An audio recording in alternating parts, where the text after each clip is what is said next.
Yo, this is Coach Vegematic back with another coaching video for Diana Jungle this time. So we're gonna just, while we start, we're gonna adjust these. Now Diana Jungle is gonna be pretty common aside from Ezreal mid in the current meta due to the new changes that were introduced to the AP items as well as Runeglaive being such a powerful item itself. Now the matchup is against Fizz Jungle, and Fizz Jungle generally typically goes either Runeglaive or it goes Cinderhulk, Tank, and burst the enemy bound through AD with Trinity Force. However, it's unknown what he's going to be doing because I don't have access to the character screen. What I can tell based on his base AD is that he might actually be going physical damage. And what I can tell from Diana is that she's running a lot of ability power in her quints. So 15 plus around 7 or 8 would give her the right amount of AP necessary for the 21. She's probably running 21-9 as the masteries is what I'm trying to say. So I noticed that when she starts in the jungle, she's going to be doing blue. She took Q at level 1.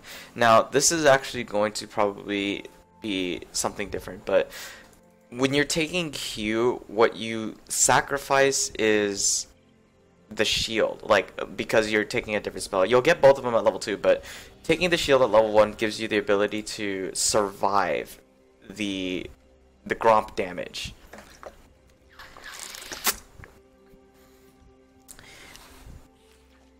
In fact, all Dianas, I believe, start W, and you take Q as a source of damage, like, later on. Like, you're not supposed to take Q because it's not gonna make your clear any faster. See, you deal 76 total damage here, and then you're reliant solely on your auto attacks. Whereas if you do your Q, each one does 22 attacks, but you get to absorb 47 damage. Therefore, you get to save part of your potion. In fact, you probably don't have to take your potion at all in the first place. But absorbing 22, or it does 22 plus 5 damage, so 27. Multiply that by 3, you've basically got just as much damage as if you released your Q.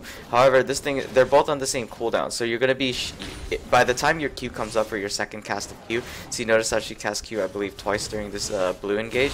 She could have just popped her shield twice, therefore absorbing a grand total of 40 plus 7 plus another 40 plus 7, so about 94 points of damage. And what she's choosing to do is doing the wolves instead of straight up doing this. Now right here, I'm gonna back up.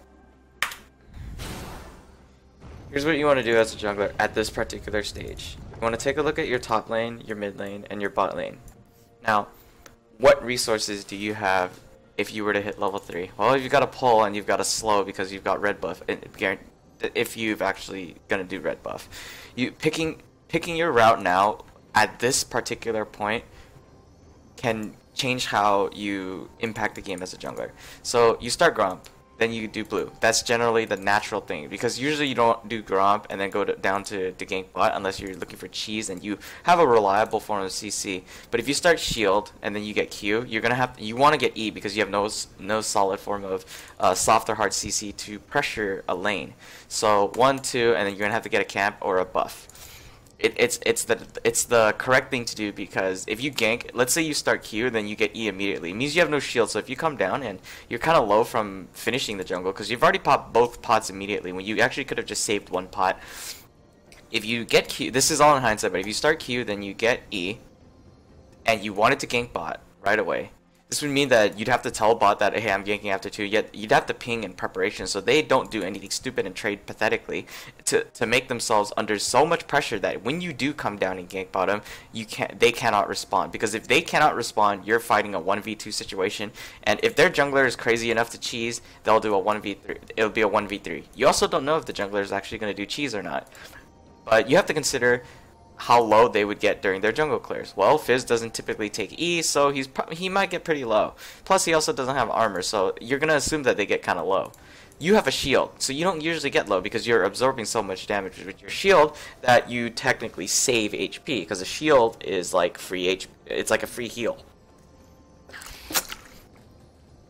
Now, at this particular stage, since you did Gromp and you started Q, means that you have to finish blue and you'll have to level up W. You cannot level E if you finish blue.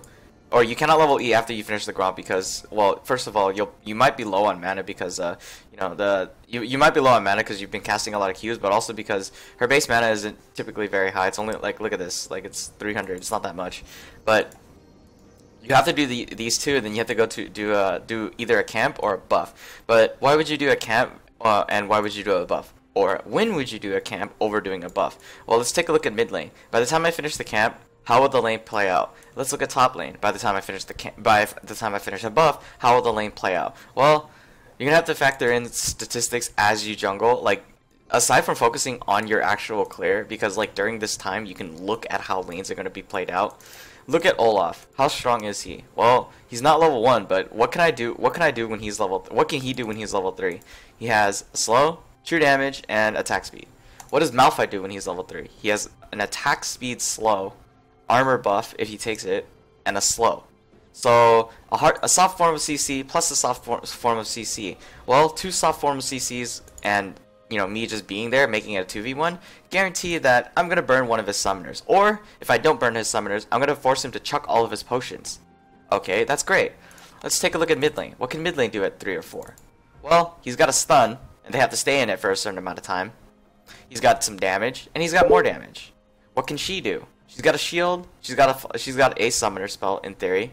I don't know if it's actually accurate that this flashes down, but she's got a summoner spell. She's got a shield mitigating damage, and she's got a slow as well as a speed up. So if she decides to E herself to protect herself from the damage, and you get into melee range and slow her, she's gonna counter your slow by dropping a slow of her own. She also has Q to move her ball into position for damage, but that's really irrelevant because that usually doesn't matter. Now, what can bot lane do? Well, I haven't read into Tahm Kench's kit, but we're going to take a look at it slowly. Let's say they're level 3 by the time you come down to bot lane, which is going to be very difficult because you'd have to clear red buff or this camp, but you still can come down bot lane. This is where you're deciding. You have to figure out... Let me finish what I was saying before I tell you what. So, what can bot lane do, aside from flash and exhaust, that can screw you over or screw Graves over? If she takes level 3, one skill of everything at level 3, she has a potential snare, and she has a slow. She has a potential knockup, heal, and speed up. Also a slow if she plays it right. What can Tahm Kench do? Tahm Kench has a slow. Okay, that's a skill shot, right? Tongue Lash, yeah, that's the skill shot. This is the eat, and so she can disable an opponent temporarily. And he has damage taken while an ability active. Convert all your gray health into a shield. Oh, and he has a shield. So his only form of soft CC would be is this slow and also the Devourer. While holding an enemy champion, he's slow by 95%. Okay, so this champion can actually coordinate ganks pretty well based on what I'm reading. However, you have to be prepared to gank in the first place because this is bot lane. This is all bot lane. Like, you have to worry about level 2 and stuff like that. You also have to think, is it possible for me to get a gank off? Is it warded, etc., etc. So, the best place to gank would be bot because Tahm Kench's ability to slow as well as disable an opponent for a certain amount of time is very good. That's one possibility to gank. So if that's the case, that means you'd have to tell them that you'd be coming after doing this buff right here. Now, what are the risks and reward of ganking bot right now? And why should I gank bot and not top? Well, like I said, Tahm Kench's kit should be utilized to its maximum. However, if I finish this, they're not going to be level 2 in time. Look, they're the experience lead is the same, but if she decides to kill all these minions faster, if she's not stupid, basically, they'll hit level 2, and well, he has to pick between shielding himself and eating somebody. And of course, it's better to wait till they're level 3 to get a full gank off because you'll at least see that they have most of their kit ready. In theory, you don't know what people are going to skill up. No matter what, you will never know what these guys will skill up. Because not every Tahm Kench not every player skills up all their utility tools by 3. Maybe they skill up 2 of their 3 abilities, making one of their abilities stronger and one of their abilities at 0. Example would be like 2 points in Ebb and Flow, 1 point in Aqua Prison, but 0 point in Type Caller's Blessing at level 3. Whereas Graves, for example, a perfect example of a level 3 would be 2 Buckshot points, no Smokescreen points, and a Quick Draw point. Caitlyn would be no Trap points, but 2 points in Piltover and 1 point in 90 caliber net. You get the idea. But assuming that everyone has everything at level 3 is kind of the hard thing to do. Now, let's continue this thing. So if he decides to do this at this particular time, let's say I didn't know he was going to do wolves. If he decides to do wolves, what's the next best option? Well, if he gets too low because he already chucked this pot. If he gets to, and he shouldn't have chucked this pot if he took W. If he didn't chuck the pot, he would be able to do one more camp, aka red buff, and get this off. Or he can do this camp plus this camp plus red buff, smite the red buff, guaranteeing that he has enough HP to survive, then gank top, because he should be level 4 in theory, which means he has 2 points in Q, a point in W, and a point in E. All tools at his disposal, plus power, plus a little bit of blue buff mana regen, but mostly the red buff is fresh and ready for a gank. You're at your strongest state. So now, let's continue. So he already chucked the pot. It's kind of bad. Kinda. At this particular time, you've already chosen this, so let's take a look at how the lanes are playing out. Top looks delicious right now, but you've already committed to doing this, so it's going to take you some time to get there. And by the time you change positions towards the top lane, A, it could be warded, and B, it could also mean that Malphite is forced to back. Though he has flash, which is good, you should keep an eye out on your top laner's items, because if he has a flash, that means he can stay longer. It's okay, he's got a lot of sustain. But if he didn't have flash, let's say he took Doran's Ring or Doran's Shield, he'd be in trouble, forced to back, and you'd have to take over the lane. And instead of ganking, you actually just sit there and farm. It's not a bad thing to farm, but you'd rather get the gank off and screw over Olaf, right? You constantly should be checking for information. That's why I'm panning over like this at this particular point, because this really doesn't matter, because you're just clearing the camp, and like the way you clear it doesn't really matter. As long as you're pressing your shield every single time it's up and queuing the ground, you're set. Looking at here, mid seems also a straight place to gank. You have 4 options to gank from. Here, here, here, here, and sometimes even if you're lucky through the ramps, but it's very rare. So you have 6 options, but most of the time 4 of them are used. Issue is that if you do come through here, keep an eye out on that. Remember, you have to think where the enemy jungler would be. The most likely scenario is that if you saw the bot lane, yeah, this is where you have to keep an eye out on the bot lane. If the bot lane came out late, it means that they did start red, which means that by the time you finish blue, they're roughly done with red, which means they're on the same side of the map as you. If you decide to do wolves, they're usually going to be on their way or nearby blue. And what that means is by the time you finish this camp and start walking your way over here or making your next decision, they might have already finished blue and they're looking to gank top or mid. So you gotta be in position to prepare yourself for a counter gank or make a sick play.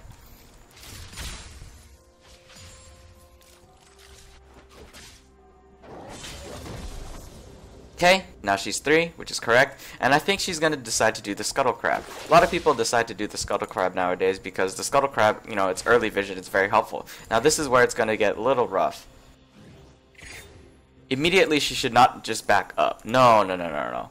What Fizz only has 2 tools at his disposal. You don't know which tools he has, but you know that he has 2 of the 3, so you can take a gamble. Let's say he did take Playful Trickster instead of Urchin Strike. Well, that would mean that he can't. His Seastone Trident is not up, and he doesn't deal that much damage. You don't know what he's taken, but you want to at least ward here, so that in the case that he does come back to bot lane for the next minute, you've got some vision to protect your team. Sure, he might have taken the crab, but come on, you've got to at least try to put a ward down here to protect your teammates. Because you just absolutely did nothing there, Fizz could have just ganked bot for free, straight up, without repercussion, because the bot lane is deciding to push. Anyway, you walk over here, and she decides to... No? Okay, she decides to do red buff. In theory, this is where if she did one more camp, she can hit 4. Top lane seriously looks like it's a gankable lane, but he needs to pop mana pots as soon as possible for it to work out. Good. This is something important. You don't know that this happened. You seriously... Oh, wait, no, this is ours. You don't know that... This one. You don't know that this was existent. Which means that if an Olaf was smart, you know, he'd play safe as soon as he saw that. No pings came out. Okay, so she's gonna get level 4. So she's gonna choose to do a clear.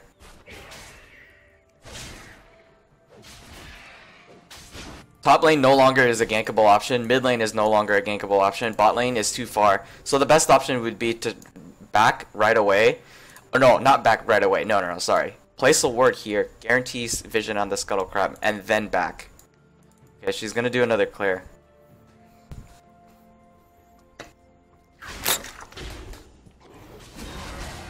So grabbed her 4.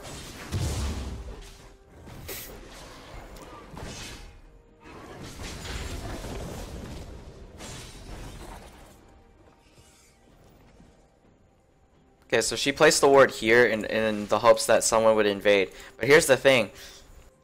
You'd have to think, why would Fizz invade? He just took the Scuttle Crab. If she, I can't see it from her point of view, but I'm pretty sure that she saw. Let me back it up. Maybe Spectator Boat is smart enough to tell me what happened. Okay, right here.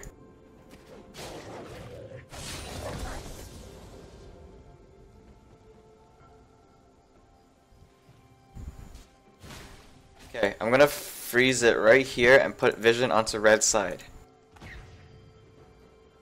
Oh, okay, so here's the thing. Right when this happens, you get a brief glimpse of him. You could tap him, that won't matter. But here's what happens. If you press the tab button, right, it brings up the scoreboard. You see how many creeps he's cleared. Therefore, you can analyze what camps he's done. So you see that he's done 6 creeps. Let's do some math. 2 plus 3 is 5 plus 1 is plus 1 is 6, which means that, well, he just barely did his red, which means that he hasn't done blue, obviously, because, you know, blue's not on him. But he's level 2. How fast is he to clear blue and then invade me? So let's jump back to live. And, well, the ward right here is gone, but, I mean, actually, I could just backspace it. But the ward right here is gone, but this ward has, like, this ward truly serves no purpose. Because she's doing it for safety, sure, but the huge problem with it is that, because she's choosing to place it here, she won't be placing it here, here, or up here in terms of defense, because she's placing it on herself, thinking that, oh, I'm gonna get Fizz can invade me. But what can Fizz truly do when he was level 2 and you were level 3? You were already stronger than him. Plus, you have more tools at your disposal, and at the same time, because you're already ahead of him and you're finishing up a buff, there's no way he can get to you, because he'd have to finish his blue buff he'd have to get to blue buff faster than you and then travel up after finishing blue buff. But you've already finished red buff, and by the time he's already finished blue buff, he'd be like around here. So we're gonna put all vision, and he's like right here. See, he's not gonna get there in time. Plus he has no pots, so in theory you should not be afraid, because you've also got shields to trade with him. Like, he's got nothing because he has no AP.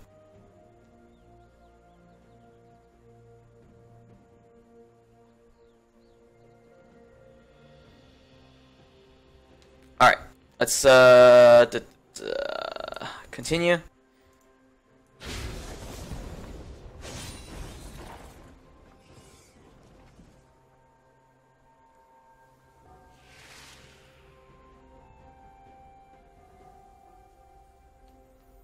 And now you're gonna arrive a little too late to see the Scuttle Crab. This is the thing, like, when do you choose to prioritize the Scuttle Crab over anything else? It's like, right after she took this camp right here, she should have went straight for the crab, because if she chose to have a second stack of smite, instead of smiting the wolves, and she smites raptors instead, she can also walk around to see if there's any vision and clear, which means that this guarantees that you get a gank off successfully. It's important to smite the most important camps to smite are simply just Gromp and Raptors, because those are the 2 most impactful ones. Being a tank, because she's a frontline, she's a melee mage, she is very strong.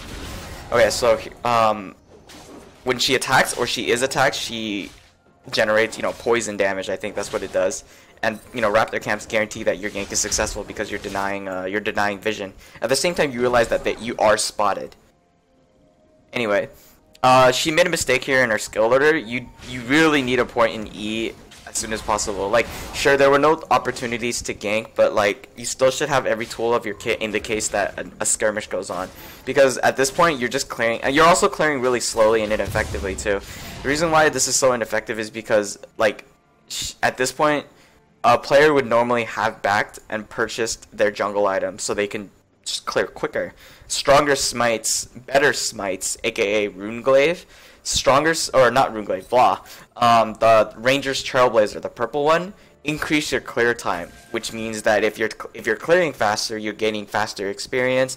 You're also, if you're clearing faster, you know, it means you're not dying as fast, because Ranger's Trailblazer is an AoE smite, and that's kind of strong.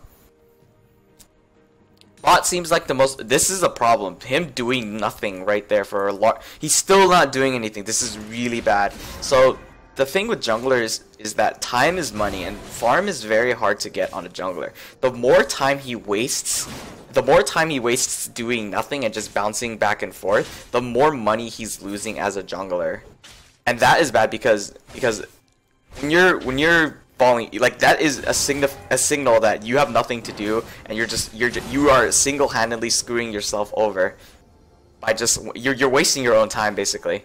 There's no point in that. Anyway, the right option here would be to oh yeah, also because he has 2 points in Q, that's great, but you know, like, it's better. I mean, 2 points in W and 2 points in Q. It should be 3, 1, and 1.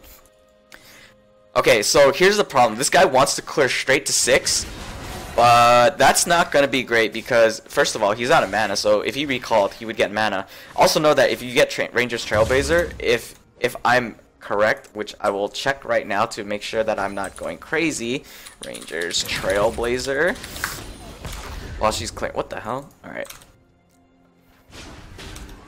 Okay, I'm gonna pause right here and I'm gonna explain the significance of recalling. First of all, let's look at why Fizz recalled. Well, more potions. What does that mean? Potions give you sustain, right? So he has ways to, you know, has ways to heal himself in the jungle. But if he uses one pot in the jungle, then goes and ganks, he still has another pot to expend while he's fighting. So therefore he gains an effective 150 health, but not really 150 health, but instead you can consider it as powerful health regen. Okay, so I was right about Ranger's Trailblazer. So it does restore missing mana as well.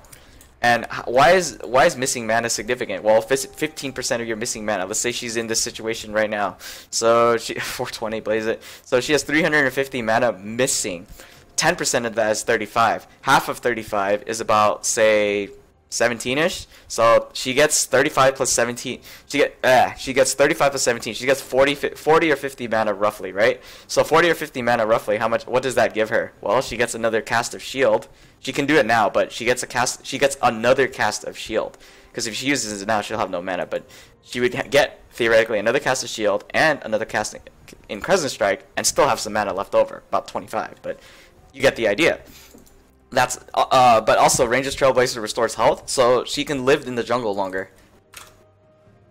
See, that's very important. Plus stun, so don't forget about that too. But by choosing to clear your jungle, wow, lol. By choosing to clear your jungle instead of actually backing and, like, you know, buying a jungle item, you're risking a lot. You're risking lane pressure because at this particular point, like, you should look at your health, like, constantly look at the health and mana, aka resources of each champion, and see how much your team needs you. Well, looks like mid lane doesn't need any help. That's okay. Looks like bot lane's in a little bit of trouble. Maybe I should gank bot. With that time she was spending, you know, diddling around, doing the scuttle crab, she could have actually came down and applied a little bit of pressure down to bot. Maybe relieve some of the stress that they were under. Though she might not have gotten a kill, getting a kill isn't the importance of jungle. Junglers are pressure. They're not murderers. Jesus.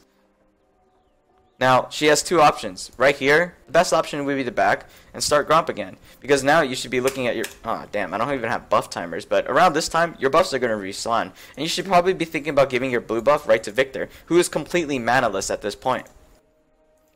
But instead, she's going to decide to restart the entire thing, isn't she? Yep. So she decides not to back. Now, why is this important? Well, because Fizz backed, he has a full bar of health, a full bar of mana. He has new items, aka strong. He gained strength. He just purchased power, and well, he also has something called pressure. Oh, no, don't do it. Don't tell me you're gonna. Yeah, nice flash, dude. So good.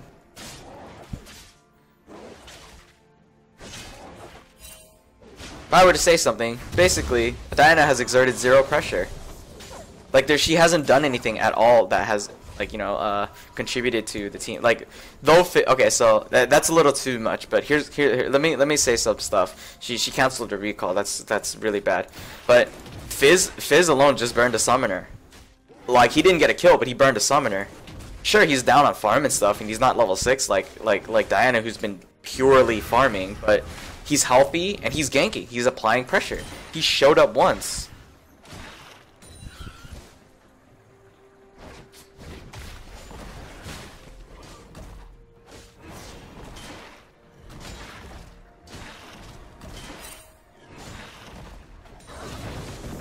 And now, okay, so now I'm watching Fizz, and the reason why I'm watching Fizz is he just did 2 camps. I think he also did Raptors, I'm not sure, but he did 2 camps and just hit 6. But guess what? He still has 2 pots. So basically, he could continue after that. He applied pressure, got to 6, aka the level he wanted, and already purchased his items. While Diana already hit 6, but she applied 0 points of pressure, did absolutely nothing. And she's gonna take blue. She's full and she's healthy and all that, but she has no health sustain. She just rushed the Runeglaive. She's truly desperate to rush the Runeglaive. Yeah, sure, it's a strong item, but like you've dropped a lot. You dropped pressure around the entire map for your own self. Yes, I get the soul queue is selfish, but that's still a pro. Like this is why jungling is the hardest role, because decision making itself is a problem. Because from personal experience, I made one mistake as a jungler for a gank, and it was the entire downfall of the team. That single mistake cost me the game, and that's how impactful a jungler can be. One decision can actually cost you the game, and if I did not make that decision, well, there would be other factors that would cost me the game, but like I chose the decision I made, and well, it cost me the game because of that decision. All right, so she gets blue buff for herself. She also will do Gromp. Now, ult. Okay, so here's a Diana mechanic. She can Q, then ult immediately onto the target she tossed the Q to. By the time she lands, the Q will also land, therefore resetting ulti.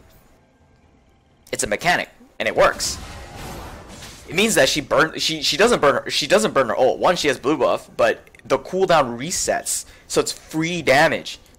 Practice it. It's really good. If you're in a team fight, you toss the Q out, then jump on the target immediately and E them in. You'll be on them. Your ulti will reset, and then you can gap close continuously.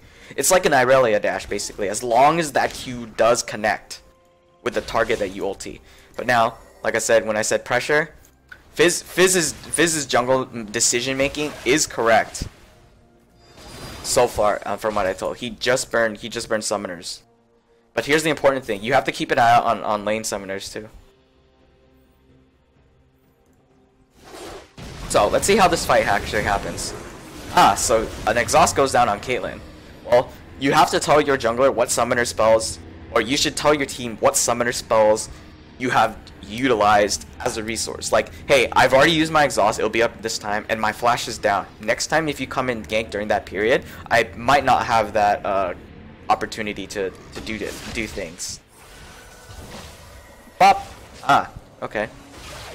Well, Caitlyn's out of mana. So, what would happen if a gank were to be performed right now at this exact time by Diana? So, let's look at what Tahm Kench has. He has everything up, except for his summoners. What does Graves have? He has a flash and an ult, but he doesn't have heal. So the gank's percentage of success, you know, it's kind of low. But let's look at what they have. She's got no mana, which means she can't use E. We don't know if she's burned flash or not because my thing is retarded. We also can look at Nami. Now, we just saw Nami use ult, which means they have no power disengaged, aka, you know, this. But she does have bubble, she does have heal, she does have speed and slows. But also Fizz is here, and if he's leaving, he'll still be nearby. So therefore, it's 1v3. If she comes and they cannot respond because they're too far back, it's a 1v3. So it's going to be pretty bad to gank. If they do choose to respond and actually come in and follow up, it's going to be a 3v3, and it's going to be a risky 3v3. It might be a 3v3 that you guys might not come out on top of. So what's the chance of her ganking bot lane and it being successful? AKA, the jungler goes where the gold is. Very low. So right here, I would choose not to gank bottom. Let's see what she does. The reason why I wouldn't choose to gank bottom is because it's very difficult. Like, yeah, sure, he has a tool, the ultimate at his disposal, but the fact that they have very defensive plays ready to be made is making the gank very, very difficult. They've got 2 flashes because your team hasn't told you, hey, they got 2 flashes, red alert. They've got 2 flashes ready to escape. Plus, they've also got their own utilities to escape with. By saying, oh, hey, hold on, I didn't see this. Okay. I'm gonna backspace that up because I was busy talking while that was happening. Okay, what she's probably looking for is the scuttle crab. Ah, she messed up the mechanic. Wait, did she? Wait, hold on. Did she mess it up?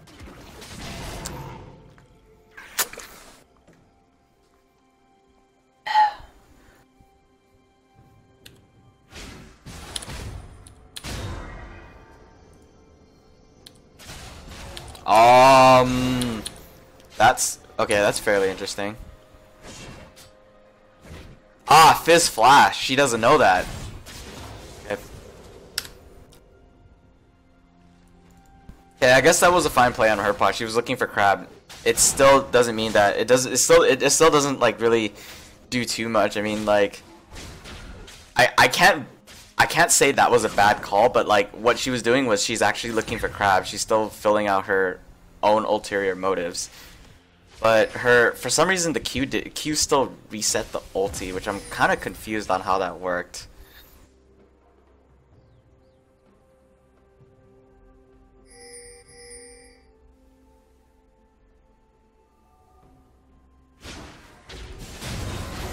Interesting, she chooses a counter jungle, but it's also a risky call. Seriously, it's a really risky. Oh, jeez. Oh, there it is. She should be patient. Wow, she's okay. That's not a good sign.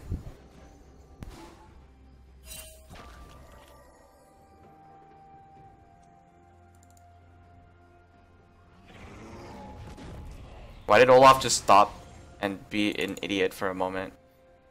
Yeah. Once Diana gets Runeglaive though, it's really strong, but she's applied no pressure to the map other than like she hasn't helped lanes as a jungler. She's basically playing the XJ9 style slash the selfish style.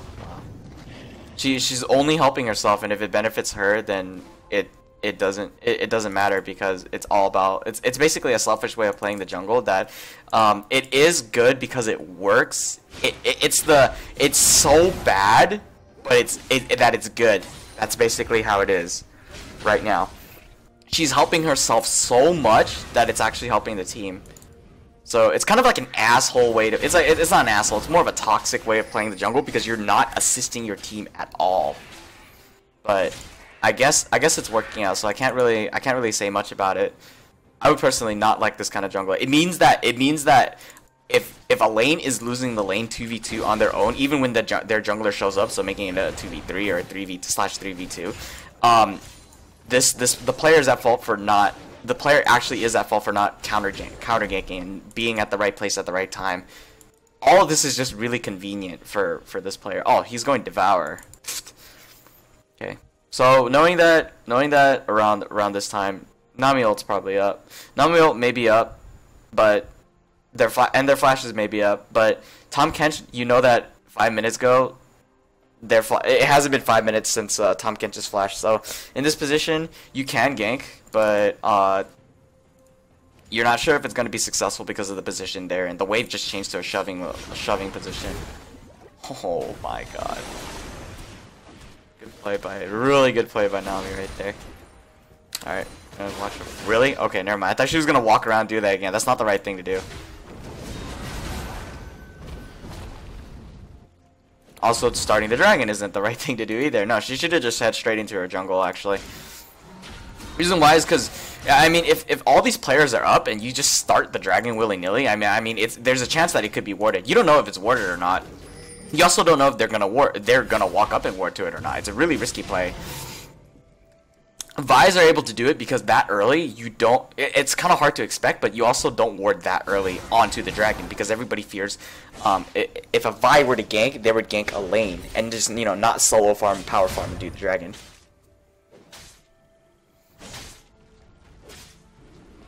And also important thing why I looked at top lane, I talked about top lane more than mid lane, is because top lane has a really strong potential to carry.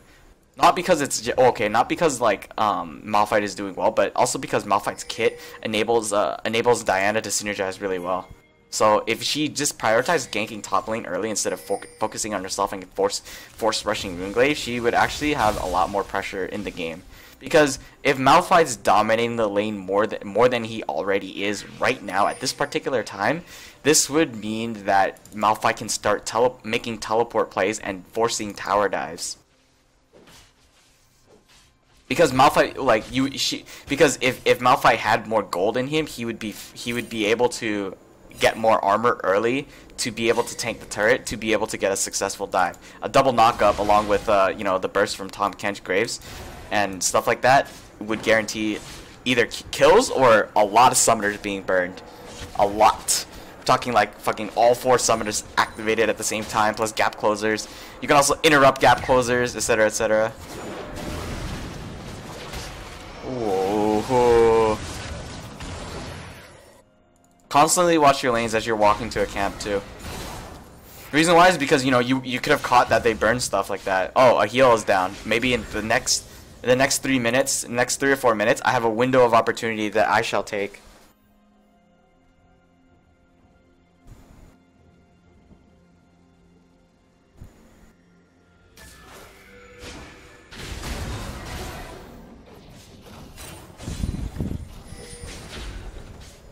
Seriously?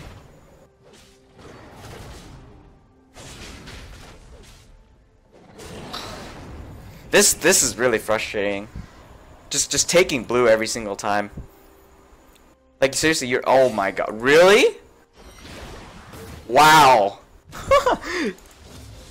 I've been spotted by a ward. Let's keep going. Complete outplay. Oh, and great, you also transferred blue buff. Congratulations. Instead of giving it to mid laner, I don't know how important is it to mid lane. He's only a wave down. They're even on CS, but he's low on mana. But so is she. So if I had more mana, what could I do? I don't know. Push harder and put more pressure on Orianna. Then what? I can back sooner, buy my items, come back to lane with full mana, full health, more resources, more pots, more wards, a sweeper maybe, with a blue buff still ticking, and push even more. Oh, I don't know, all that. This is the decision, right? Also, at the same time, I have a blue buff and I just came back to lane, and at the same time, that means that she didn't back because she was under pressure from the tower, which means that I can walk down to bot lane or walk up to top lane and get a free roam off because all I had to do was have blue buff and go back, buy items, and then I can roam from base or roam to mid lane, push, and then roam to another lane, guaranteeing that I assert pressure thanks to my jungler. Of course, that can be all theoretical. So I'm gonna write that down on paper. Let's break that down one more time if you guys couldn't follow that. And this is a decision that is very important. It's not every time, but she's done it twice already where she's taken blue, and that kind of pisses not only me off, but like if you were a mid laner that's dominating or mana hungry, you'd be pretty pissed off too. Alright, so let's demonstrate what happens when Victor takes blue, okay? At this stage, maybe sooner, right? He walks to blue, comes back. Okay? He's at around this much HP. But he's at around this much mana. And Orianna was around this much mana. Like she was almost full. She was like right here. But he would be right up here, and his would be constantly regenerating. Plus he has cooldown reduction. He also has ticking potions. Oh my god. Ticking potions. How great is that? What does she have? Does she have potions? No! So what can Victor do? I don't know. Laser? Laser again? Maybe throw the and like auto attack and push the lane, thereby shoving Orianna into tower, which means that she has to expend mana, maybe, because last hitting under tower for mages is kind of difficult. Even if you're Orianna, you got to expend a little bit of mana to try, so you're putting her under more pressure, and then you can laser her under tower, maybe drop a chaos goddamn storm under the tower, maybe kill her, maybe a kill, right? So all of that because I had blue buff, but let's say I didn't get a kill. You know, maybe I'm unlucky and I missed a skill shot. Oh well, I can just keep trying. But let's say I give up and I really want it back because I have money to buy items. Do I have money? Yes, I do. I've got 800 gold since I've got some changes to, well, I would have 825 gold right there, plus 50 gold from the new blue buff. But guess what? I would buy items. Even if I don't buy a blasting one, I can get a ward, a pot, a sweeper, guaranteeing that I have some defensive aspects plus sustain. Then I can come back to mid lane, and if she's still there because I shoved the lane and there's a bunch of minions there because, you know, she used her spells to clear, and if there's still minions there, that means, and by the time I get to lane and she hasn't backed yet, I can push the lane again, apply more pressure, making her decide, hey, should I stay or should I go? Funny song lyrics. Should I stay to farm? Should I stay to take the CS that Victor just pushed into my lane, or should I leave, lose that CS, and come back to lane with full health and more items myself? It's a decision that their mid laner has to choose. But by choosing one of the two decisions, Victor has the opportunity to go here or up there, thereby getting some gank pressure off. Most likely down here because this seems like a viable option right now. So because of that, all because he has blue buff. And by going down bot lane and asserting pressure on bot lane because he has blue buff, that is a great jungle decision because you've not only given your jungler an opportunity to roam, but you've also given him an opportunity to fuck over one lane simply by just giving them blue. When I said that my one decision screwed my team over, I didn't give my mid laner blue, forcing my mid laner to expend all his mana to clear the wave. Situation seems a little similar to something like this right now, right? So basically, my mid laner would have, as Lulu versus Ahri, would have to expend more Qs and Es to clear the creep wave, whereas Ahri only uses one or two Qs and Es, but the mana cost mana regen she would get back would be, you know, much smaller. So because she has more mana to expend and my Lulu doesn't, their Ahri is allowed to roam down to bot lane and, oh, I don't know, kill my bot lane because, you know, she has mana, she has mobility, she has flash, she has charm, she has everything. But my mid laner can't roam because he's under pressure under tower. So the situation would be a repeat here. And the reason why I said I lost after that decision was because mid laner is extremely strong, and then they started picking people off because our bot lane fell behind, they took towers, took dragons, and kaboom, the game was over. So that decision alone, just giving your fucking mid laner blue, could be very helpful. I stopped the recording on accident, God bless. I meant to switch windows. Alright, let's get back.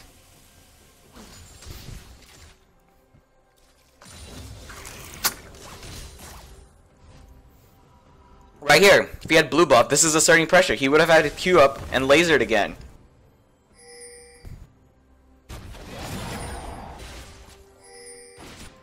But no, okay.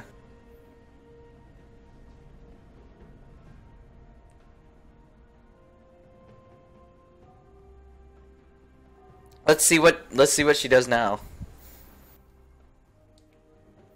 Also, what separates a good jungler from a bad jungler, or the decision making wise, is because when you do take blue, you have to actually, like, one, you have to not die with it because you're holding something precious. A blue buff is really important, and you just gave it to the enemy jungler.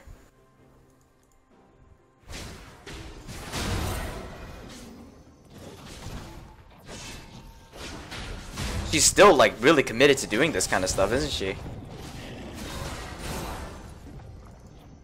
Alright, well, this gank better go off very smooth. Oh, yeah, that's a guaranteed kill. Like, just do it right. Ghost? Yep, ghost. Q? Q? Never mind. Oh, flash. Alright, well.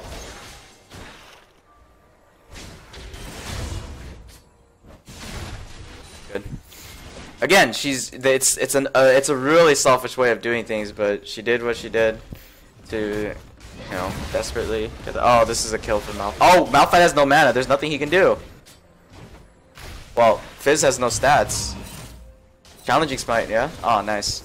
Okay. It was a good play by Finn. Oh, hey, Victor's walking down bot lane, just like I said he would.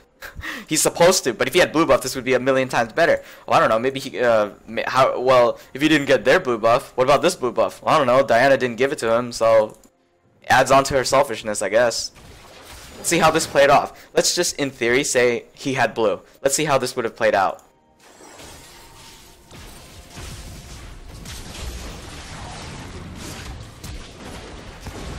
Nice. See? It would be super helpful. I mean, like he casted all his spells once, but like, I think there it is, a laser. 6.575 second cooldown. I'm pretty sure that it goes down even lower, but you know, you can cast it again maybe. Probably would have killed the Nami if anything. Really?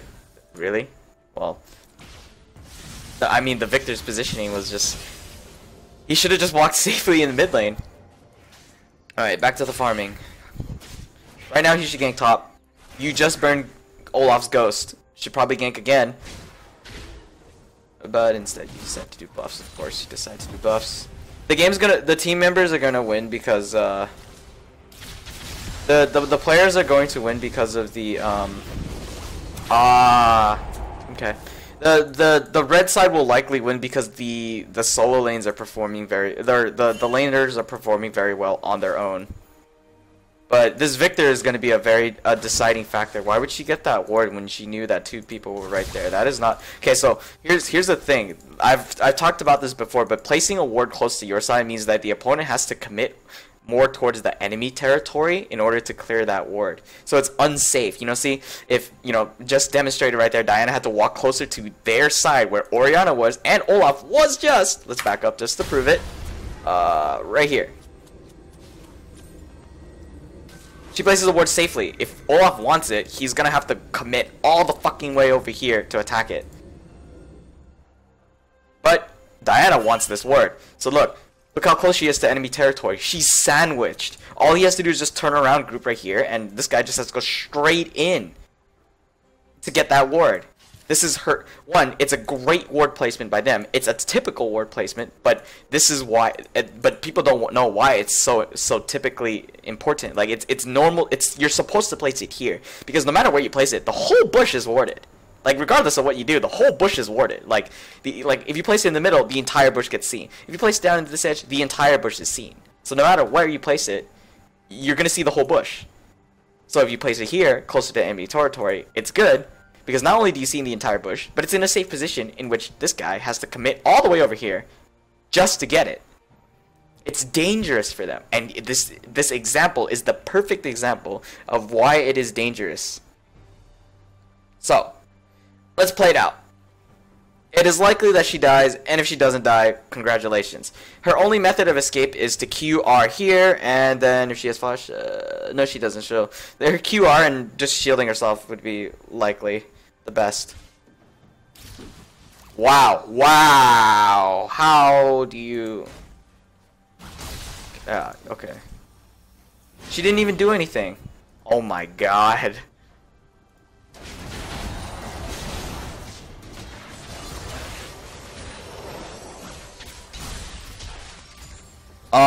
She has a tendency to give away her buffs for free. Like she's taking her buffs, then trying to make a play, but her plays are oh man, holy crap! Because of that specific decision. Okay, so what does that? This is the macro thing. Here's the thing: people can lose team fights, and you can lose little skirmishes, but if no big objectives like dragons, towers, or barons, or a large creep wave, no big objectives are taken, it's okay to lose the fight.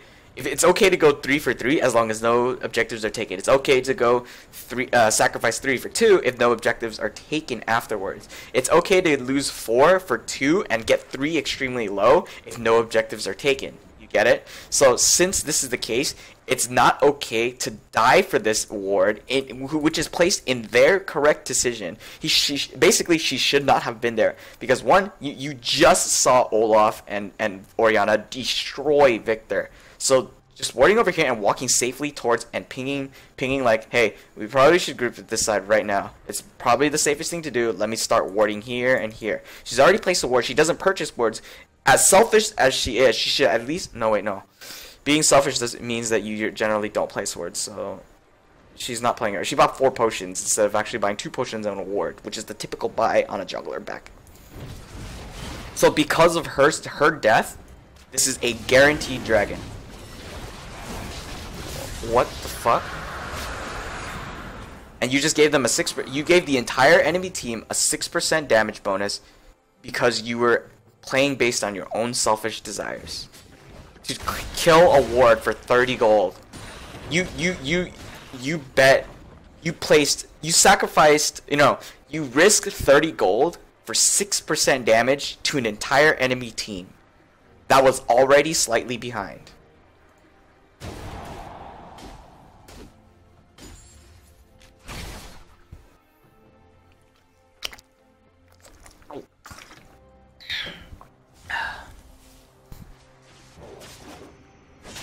Oh, and you also didn't upgrade to sweeper. Here's the important thing. Around second or third back, switch to sweeper so you can start clearing enemy wards. By clearing enemy wards, you know, it guarantees that you get a more successful gank off. I mean, doesn't that reasonably make sense that if you're killing wards, they don't see you, therefore you can get a gank off? Like, that kind of makes sense, right? So, get a sweeper. You don't have to update it, but or you don't have to upgrade it. It's not necessary, but you know it's nice to upgrade it so that you have that extra oracle, so you can walk down, maybe clear 2 wards.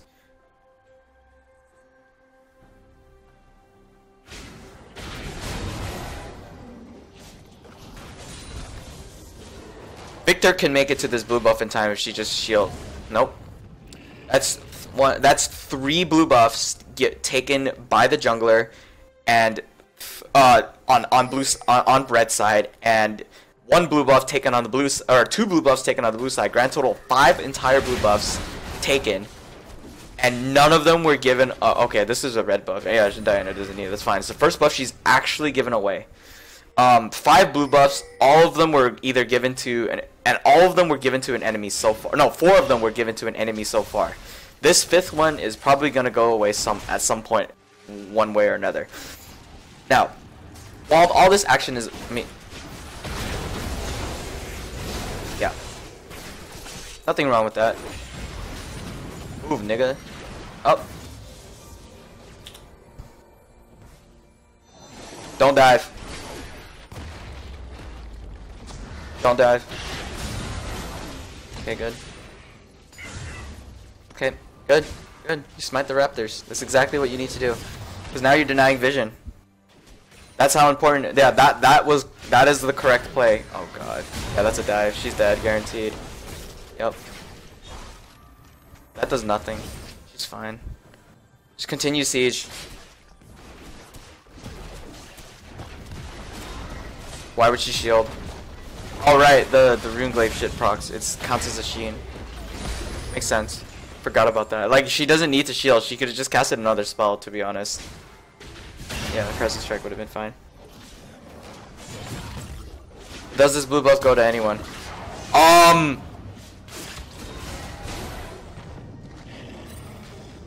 That was very surprising.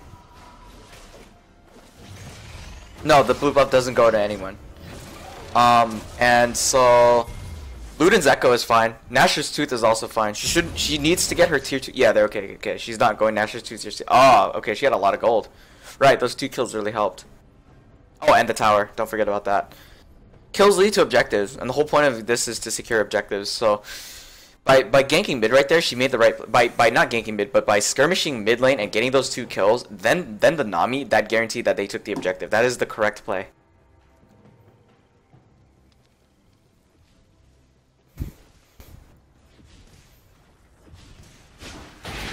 It's very difficult for the bot lane to for the enemy team to come back from such a deficit.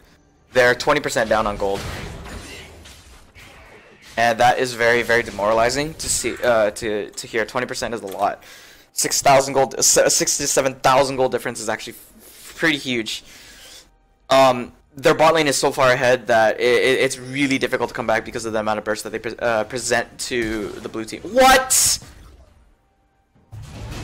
Waste of the flash. Waste of a flash. Again, this is just being selfish, and that's pure greed. You really didn't need to flash. No objectives are being taken. Like, the whole point of flashing is because flashing is like a defensive mechanism. It can be used offense for initiations, but what's the whole point of like initiations, and what's the whole point of flashing in the first place and stuff like that? You kill people for objectives, like I just mentioned earlier. So what major objective is being taken off of that flash? Nothing. So also Malphite could have taken that alone. You saw how low Olaf was before Malphite got there, and Malphite still had ult. Provided that Olaf didn't activate ult, right? Because he didn't activate ult. Malphite, all he had to do is just knock him up and like throw a few combos down, and it's done. Like, sure, Olaf would waste ult and stuff like that, but like it just prevents CC. So in theory, all that would have happened would be Olaf cast ult, but Malphite can still throw a Q on him and deal damage and gain some of that speed to catch up. It's just that Olaf wouldn't be slow. Olaf would not be slowed, but Malphite would still gain the move speed.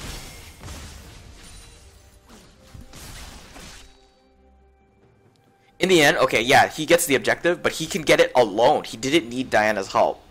So Diana just stole his kill for no apparent reason. This flash could be used elsewhere.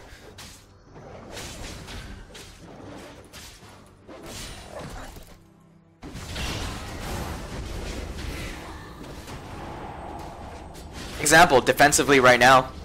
Huh! Her own fault. It's kind of like a revenge factor. Olaf kind of committed to it because he knew that Diana was being an asshole in the first place. Once again, it's her own fault. Most of her deaths are her own fault from her greed. So think about it like this. If she wasn't greedy, what would happen? Well, maybe she'd play a different way. Safer and something called methodically, defensive, and not die. Maybe your score would look hella clean. 5-0-3, baby. Maybe 5-1-3. But you... Oh, yeah. Totally ignored the importance of this, but... Wait. She's dead. Yeah, she died. She have a pot? No, yeah, she did. She didn't pop it. But, wait. I want to see how this plays out. Okay. So, because of her greed, they've once again lost the dragon. So, 2 of her deaths have resulted in 2 objectives for the opponent. How great is that? 2 entire objectives just got destroyed, just got lost because of your decision making and your greed. Twice. You sense a pattern of repeat. Oh, and she also wanted blue buff again. Wow. But this time she gave it to someone else. Huh. How unselfish. Ooh, nice. Nice play by Caitlyn, I mean. Ooh. Boy, a shockwave right there would be really good. Hella close. Oh! Nice. Yeah, it's kind of weird that I'm enjoying myself every single time that Diana dies, but, you know, red team's gonna win the game anyway.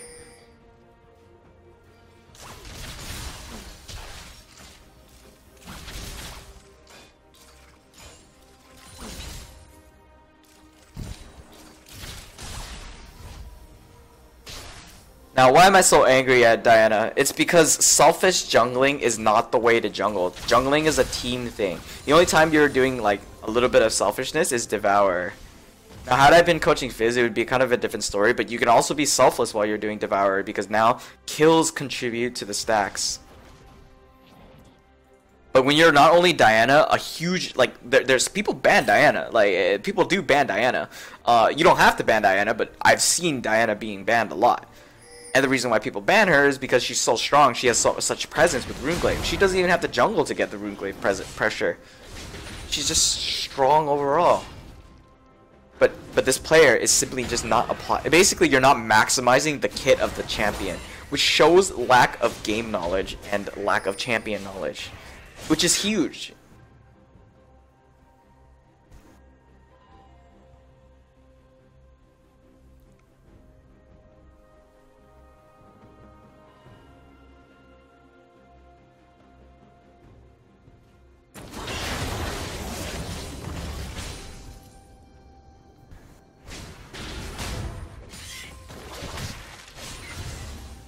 Good. That's fine. I mean, that's what you're supposed to do, but that's good.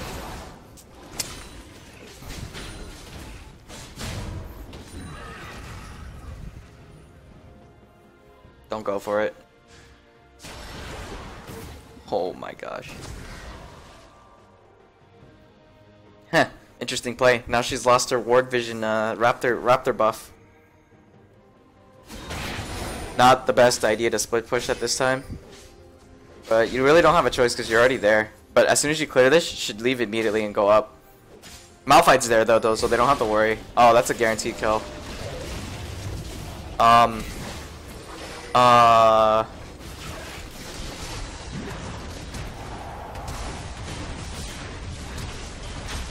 moly.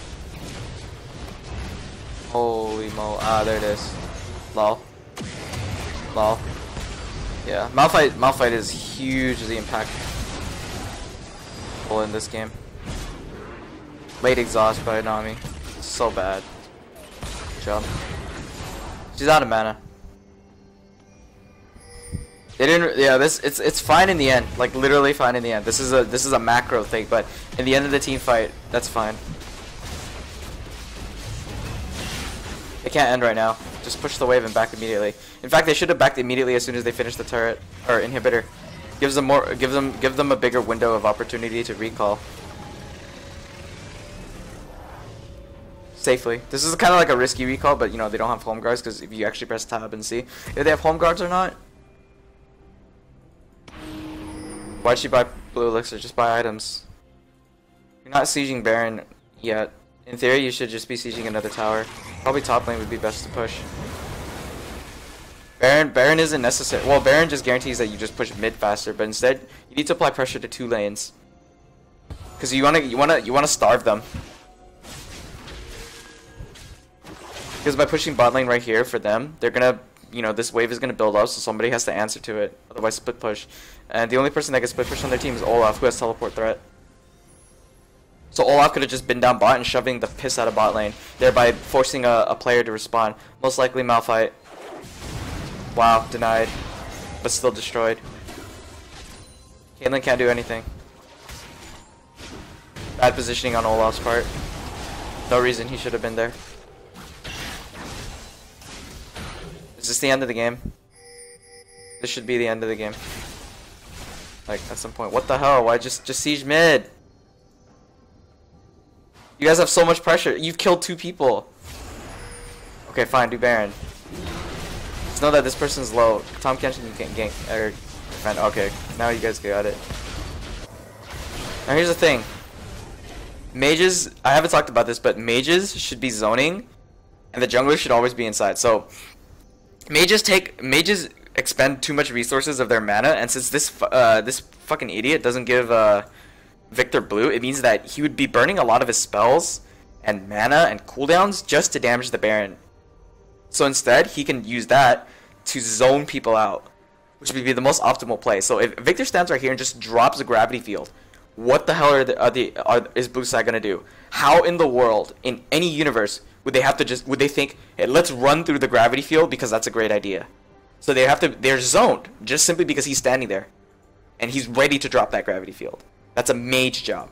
Now, if Diana were mid, she would probably be helping doing this jungle, but if she took Ignite, for example, she would also be like, hey, I'm right here, I'm ready to jump on you, pull you guys in, and then my team can follow up right away because I got the Malphite ult ready to rock your faces. But instead, Graves is zoning. This is a mistake on Victor's part, is what I'm trying to say. And that's very important. Though we're not talking about Victor, it guarantees that if since they're doing Baron, this would be the correct play for Victor to just stand here and zone, because it guarantees that there's no way Baron can be stolen by any means. Unless a teleport flank from behind and an no vision red side. Like, no vision on this side, because usually you don't typically ward this side when you're on this side, red side. If you're on blue side, though, you would do it. You would ward right here to guarantee, oh yeah, they're over there to do it. And, you know, mages have a harder time zoning over here, because if the red side would be like right here and they would just like collapse on him. But in general, theory, Victor should be standing right here to zone. This Baron is guaranteed. Okay, so he walks there. Yeah, see, like I said, this gravity field prevents them from walking through. And boom, guarantees a Baron. But this could have been done cleaner, because you sacrificed your AD carry for it. I can't pause. I can't pause the replay. Oh well. Wow, lol. Why? No, she can kill them all. It's really easy. Oh, never mind. Huh. She has Luden's Echo.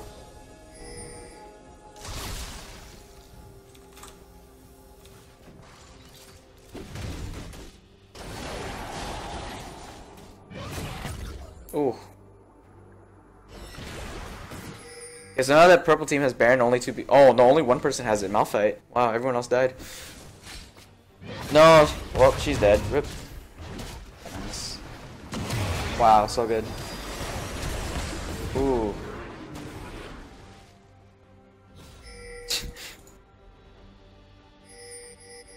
The problem I called her that was because she had decided to fight a full tank without like Last Whisper. Like, are you kidding me? She's building Blade or Runans? What? Yeah, Shred and build is fun. Wow, good play. That's broken.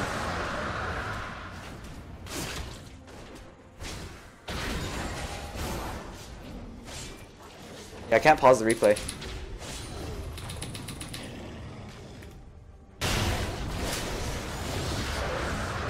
So they got their first objective, and she wasn't being greedy this time. But now she's gonna be greedy and take a look. Man, Victor must be hella sad this game. He's never gotten a single blue from their own jungler. Your jungler is actually betraying you.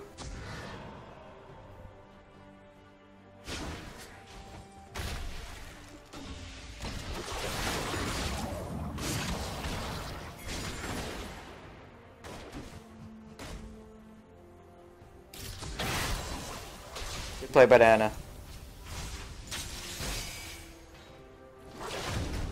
I mean, Diana, Oriana. But there's no objectives to be taken right now. Top lane needs to be pushed out, and mid lane is going to be respawning in a certain amount of time. What? What? What the fuck? Blue team, come on. Spawn better than this.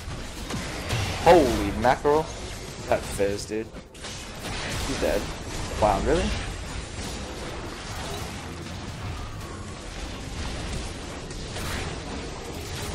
Chaos Storm.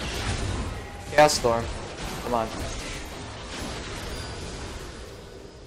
Never mind. Alright, I think the game's over. Should be over very soon.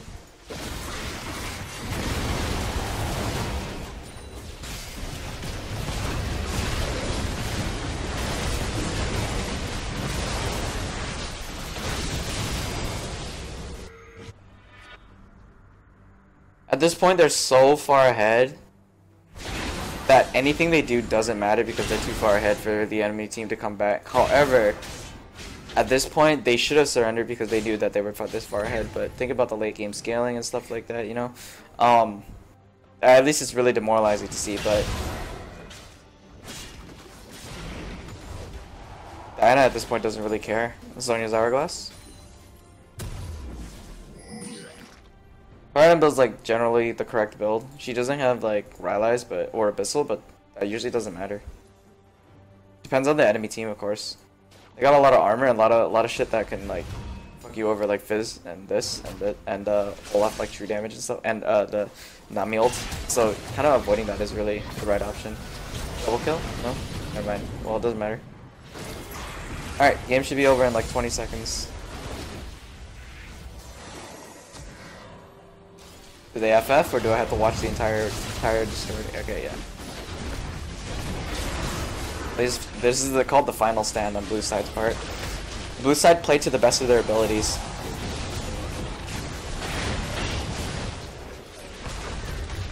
It's unfortunate.